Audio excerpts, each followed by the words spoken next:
Let's see how CSS selectors work next. As I told you in the last video, the body is a selector, and essentially it's saying I want to apply these rules to whatever is selected in this block. And by specifying body, it's going to go ahead and look for an element whose name is body. In that same way, we can create a new rule for label. So all the labels could have a certain look and feel. Let's start by saying the font weight of the label is bold. Over in the browser, when we refresh it, it found each of the two labels we had and set their font to be bold. So an important idea here is that the selector is going to specify or find all the elements on the page that match that selection. Body is only once because there can only be one body tag, but label could be for any label on the entire page.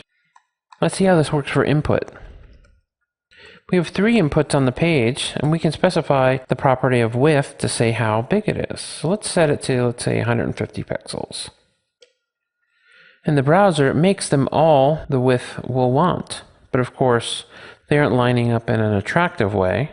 And we probably don't want the submit inputs to be wide as well. We want them to just be as wide as the text. So this doesn't really work because this selected too many elements.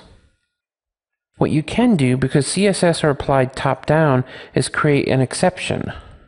CSS takes a selector for something that is more specific and overrides something that is less specific. So in our case, we can say input type equals submit and tell it that the width should be auto or should be automatic. And this gives us the behavior we want. Right? It made these 150, and then we have an override on the CSS selector for submit.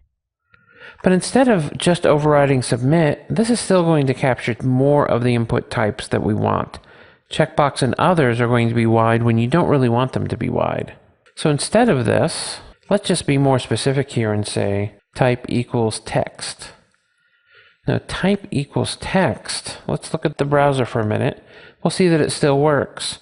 But why does it still work?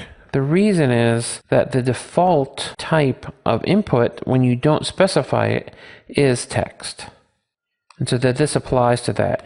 But we actually want more than just the text type to be included here. We want type equals password to also be included. Because on some pages like a login, we're going to want to have passport controls. And the difference between them and text is that as you type in them, it doesn't display the text that you're typing on the page. You've seen this a million times. So we want both of those to also be that width. And in fact, we probably want something called the text area. Text area is a multi-line input.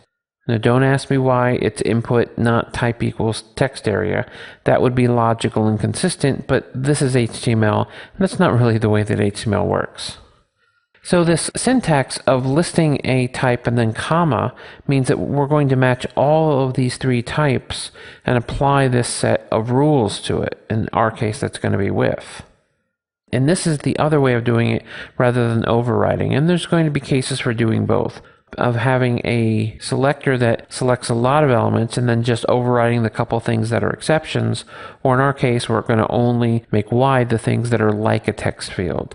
Input type equals text, password, and then the multi-line text things called text areas. And of course, in the browser, it works. We still aren't seeing this stuff lined up in something that's quite pretty. And this is another of the properties we can use in CSS, and this one's called display. And this is how an element is displayed on a page. By default, a label is something called inline. So it wants to be on the same line as other elements that are in line with it. But in our case, we want them to be separated on different lines. So we're going to use a display called block for the labels.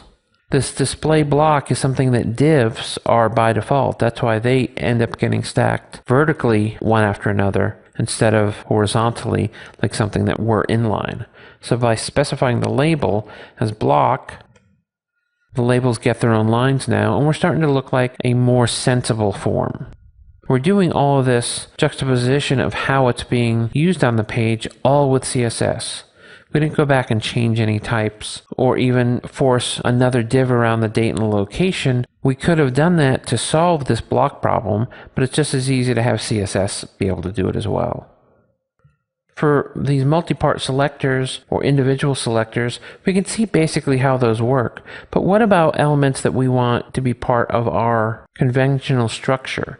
We're not going to invent new elements just to be able to apply them to CSS. Now that's where CSS naming comes in. And let's look at that next.